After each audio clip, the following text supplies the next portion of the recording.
Hello everyone, this is Jonathan Little. I'm here today with episode 206 of Weekly Poker Hand. I want to thank all of you for being here with me today. For pre-flop action in this hand, playing 5-10 at Stone's Gambling Hall, we see Arkady, I'm probably butchering his name, raising to $35 from the hijack seat with ace-jack offsuit, which is perfectly fine. JD decides to call with 4-2 suited out of his $1,200 stack, so 120 big blinds, in the cutoff. And I think it's fine to splash around with suited connectors when you're playing very deep stacked, like 150 big blinds or deeper, which we are not here because JD only has 1,200.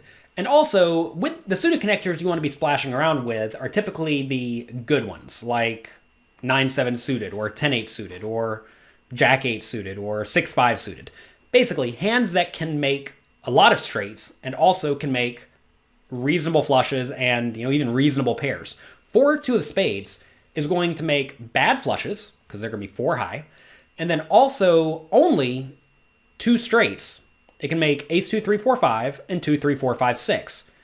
Obviously, you can say 3, 4, 5, 6, 7, 4, 5, 6, 7, 8, but that's just a 1-card straight, and all the hands can do that. So that's very different than a hand like, let's say, 10-8 suited. It's going to start making middle pairs and maybe even top pairs, which is pretty good. And also, it'll make 10 high flushes, which are way better than 4 high flushes. And it can make many straights, right? It can make 6, 7, 8, 9, 10, 7, 8, 9, 10 jack, 8, 9, 10 jack queen, etc. So this is a situation where I would definitely fold the 4-2 of spades. If you wanted to play it, I would be 3-betting it. All right, around to Big Wave Dave on the button, who only has $830, and he has pocket fours. This is definitely a spot where you want to be set mining, so good call by him. And then in the big blind, Tom S has 5-3 of hearts with $900.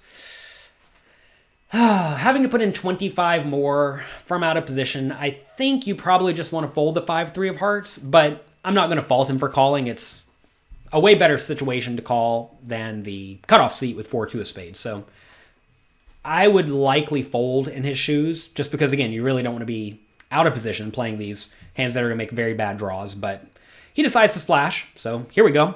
Flop comes ace 7-5, 2 spades, giving Arkady ace-jack for top pair. He also has the jack of spades, which is nice. And JD in the cutoff has a straight and flush draw. Straight flush draw. If he gets the 3 of spades, he'll have a straight flush. So Arkady bets 95 into the $145 pot, which I think is perfectly fine. This is definitely a spot where you don't want to be betting with all of your hands, but if you are betting, you certainly don't mind getting protection. So good, solid bet by him. I might even make it a little bit more because we're very multi-way, like 110, but 95 is fine. And now with 4-2 of spades, should we raise or call? Well, when you're in this scenario with a $1,200 stack, you'll want to make sure you don't raise so big to where you have to fold if you get jammed on or re-raised on against. But at the same time, you do want to apply pressure. Alternatively, you could just call and see the turn. And I think with this hand, imagine he raises to 300, somewhat standard raise, right? If he makes it 300 and Arkady elects to go all in, well, JD should probably fold the pretty good draw. As you see here, he has about 36% equity, taking into account the fact that there are 2 other hands in the pot. Once those go away, he's probably going to have roughly 40-ish% equity or so. So I think this is a scenario where if you raise, you probably are in a very near break-even spot. And if your opponent does elect to apply pressure, and when that's the case, and you're getting okay pot odds, it's probably best to just call. So I would likely call in this spot. He does have to worry about Big Wave Dave on the button. There is someone yet to act, but clearly he's not going to do anything this time. So you can either call or raise. If you raise, you definitely want to have some idea of how your opponent's going to respond, though. If Arkady is basically always going to call or fold, I like raising way better than if he's going to call, fold, or go all in. You really don't want your opponent going all in. So you can go either way. Let's take a look at what happens. He is taking his time, giving it some thought, and he elects to call. If you are listening to this podcast and not watching it, you can see the full video over at jonathanlittlepoker.com/WPH. JD does elect to call, and the other players make good folds with their nothing, and we see an ace of hearts turn. So now it's ace, 7-5, ace, 2 spades. And Arkady decides to check, which is interesting. I would definitely bet the turn here, because if you think about JD's range, it should be a lot of aces, most of which you beat, and it should also be a lot of draws, most of which should check behind on this turn. This is a turn where if Arkady was betting with something like pocket queens, he's very unlikely to fold to a turn bet. And also, if he does have an ace, like say he does have a weak ace, like ace 3, he's definitely going to check it on the turn. So this is a spot where if Arkady's a good player, he should be protecting his checking range very well by checking with a lot of his good hands. If you think back to the flop, he was betting for 2/3 pot into 3 opponents, all of whom could just have an ace, right? So it's pretty safe to assume Arkady has a pretty good hand. So this is not a spot where I would be betting with many of my draws. If I'm sitting here with the 4-high flush draw, gosh, I guess I probably would go for it just because the draw is pretty weak here and that it doesn't have any showdown value. And if you can ever get your opponent to fold by the river, that's a pretty good success. Pot's $335. If I'm going to bluff here, I'm going to bet something like 200.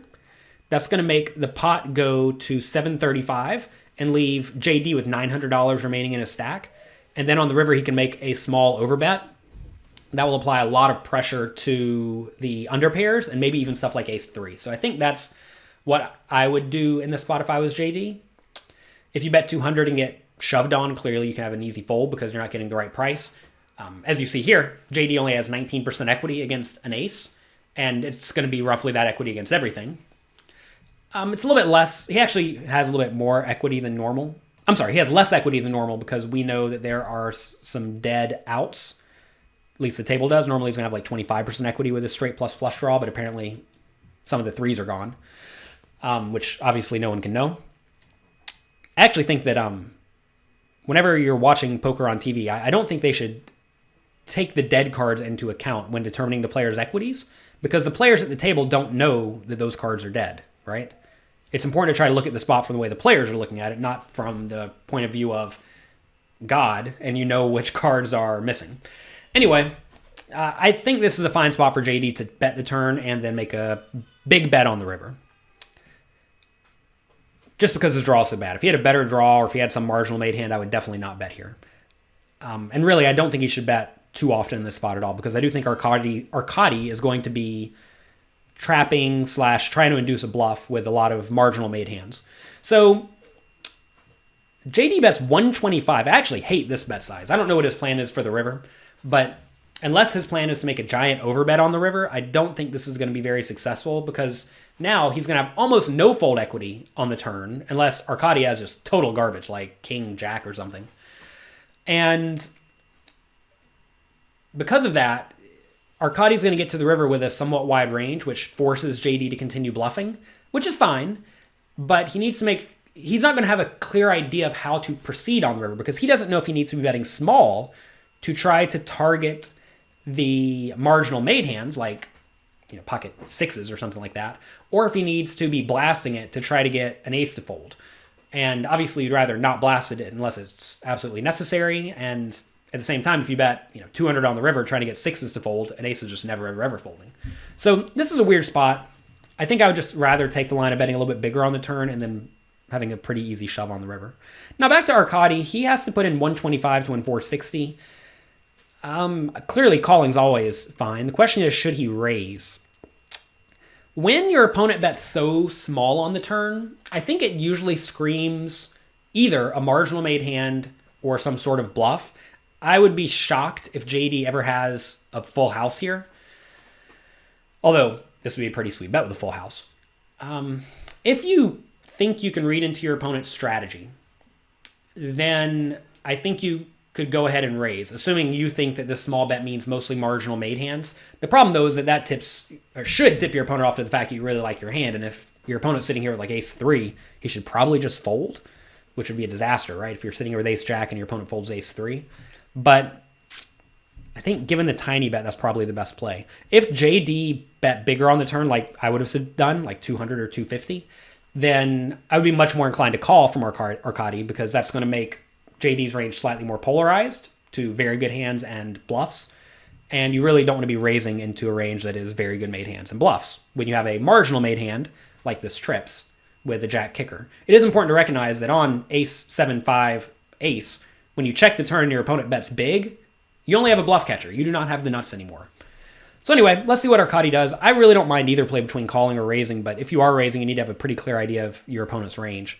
And it's hard for me to say either player has a clear idea of their opponent's range in this scenario, given I don't know how these players play against each other on a regular basis. I mean, for all I know, they're both just lunatics, and then they're just going to blast the money in, no problem here. So interestingly enough, Arkady does raise to $475, a pretty big raise.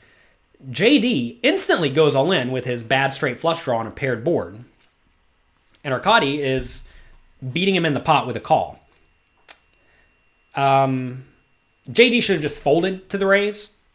When you bet small there and get raised to 475, you have to put in 350 to win a pot that's going to be, I don't know, 1,400 or something like that. Sorry, not 1,400. It's going to be 1,200 or so. And that means you need to win about 30-something% of the time, and you're just not.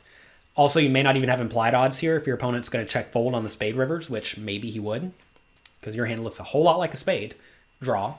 So I think JD just has a pretty easy fold. Once JD shoves, Arkady now has to put in, let's call it 500 to win 2,000. So he needs to have 25% equity here, and he probably will. And given how he just beat him in the pot, he probably thinks JD is a very, very loose and aggressive player. So somehow they just magically end up all in. River is the 6 of hearts, and just like that, Arkady wins a very, very nice pot. So yeah, that's a hand that I'm pretty surprised all the money went in. Quite often, I think if you were watching this hand at a high stakes table, it would just go check, bet. I'm sorry, it would go bet on the flop by ace jack, 4-2 suited would have called. On the turn, ace jack would just bet again, 4-2 suited would call. On the river, ace jack would check or bet, one of the two. And then if the ace jack bet, the 4-2 would fold. And if the ace jack bet, or if the ace jack checked, the 4-2 would bluff, the ace jack would call, and the biggest this pot would have been would be something like 50 big blinds.